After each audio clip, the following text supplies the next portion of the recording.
So, talk about Police Chief of Fayetteville. That must be pretty exciting to hear that title associated with your name. How are you feeling taking over the role? It is exciting, especially coming here in 2019 as a major.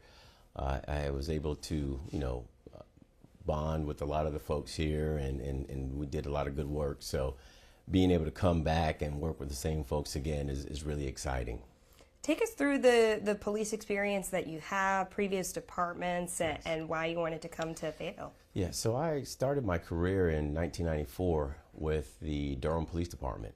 So I was there as a patrol officer, worked almost 4 years there, really, fun out there. I was very young, so, city of Durham is very busy. So I was able to do that, and then I wanted to become a federal agent, so I applied to several agencies, and the Drug Enforcement Administration was the one that hired me first. So I started out my career with them in '97, and from there I did 22 years, federal law enforcement, abroad and domestic, with more than half of my career was overseas, targeting, the major traffickers throughout the world, and then my wife and I was, hey, let's look about trying to relocate back to North Carolina. And the opportunity presented itself at Fayetteville PD. So then I came on as the major over Specialized Service Bureau. Did that for about 2.5 years. And then the opportunity presented itself at Fayetteville State to become the chief there.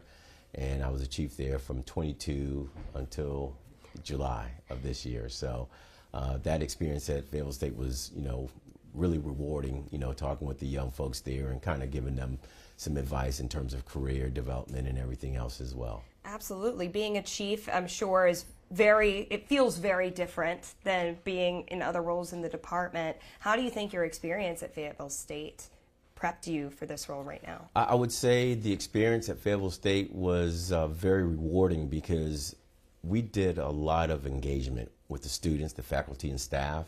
So that experience in itself provided me some good foundation, to bring back here to the city, because I believe that it's very important to engage with the community, because, when we're able to sit down and talk with the community and hear what their concerns are, then we can kind of come back and collaborate. But then also we're able to kind of give our perspectives and what we need from the community as well. So I think it was very valuable for me to have that experience to come back and utilize that as well.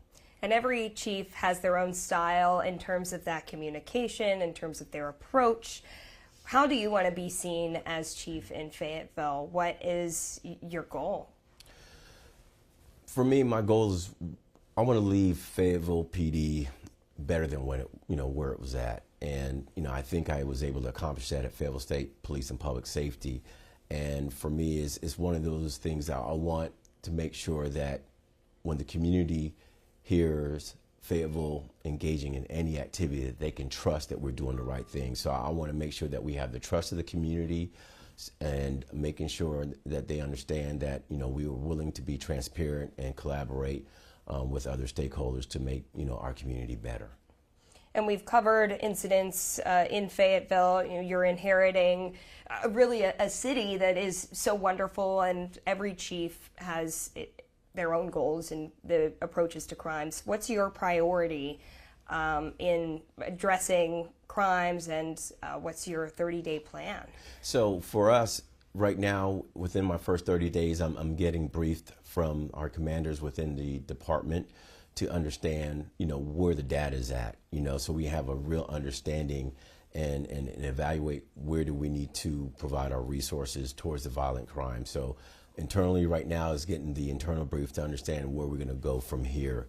And so that's what I'm dealing the first 30 days to, getting these briefings, these SWOT analysis, presentations, so I can have an understanding of where we need to go. Because, from the outside, you can't always, determine what that plan is until you really get inside, and then you have a better understanding of what the department is facing and the community.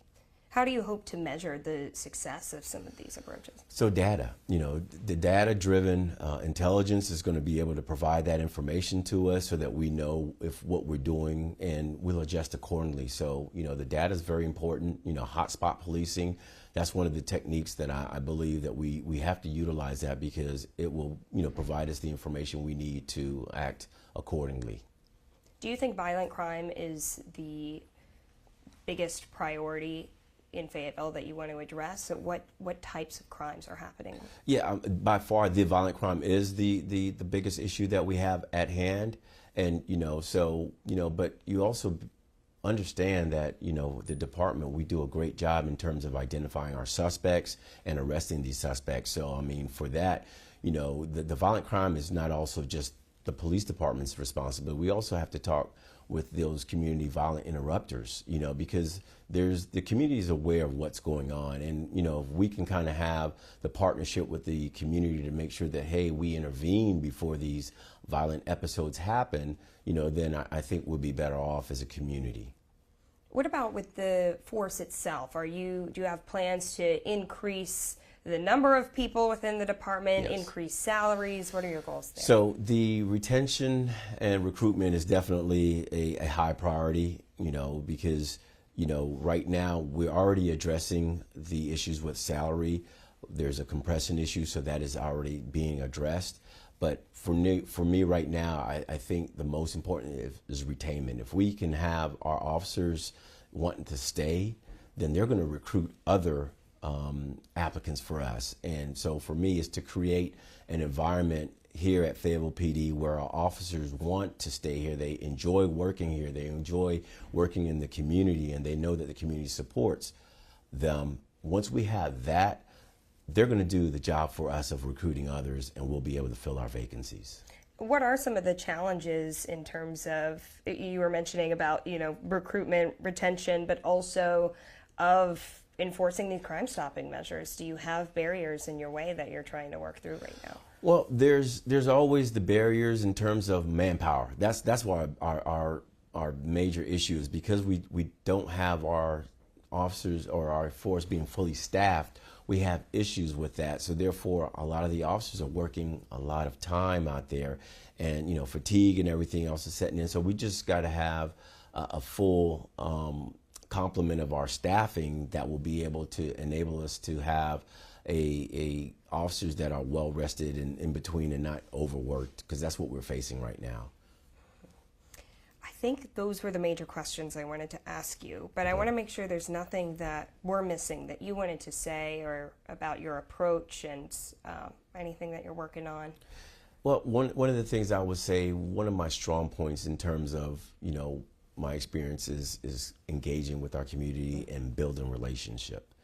I've always had that as a strong point, and, that relationship in terms of my experience, working with the State Department, we're always, building relationships that, is just going to be bettering the community. And so I bring that to the table, and, I'm making sure that, our staff and our command staff will be engaging with the community and making sure that we know what those issues are, and they're going to, partner with us to solve these issues.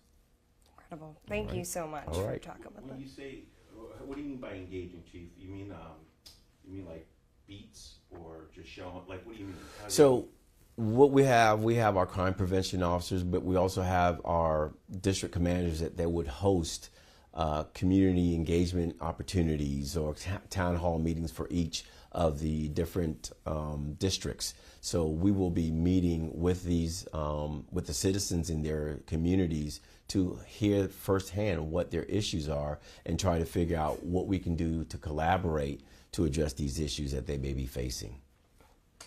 Great. So also, this is related to an incident that happened over the weekend, where there was a woman who reported that she was sexually assaulted by several men. I know there's still a search for those men right now, those suspects.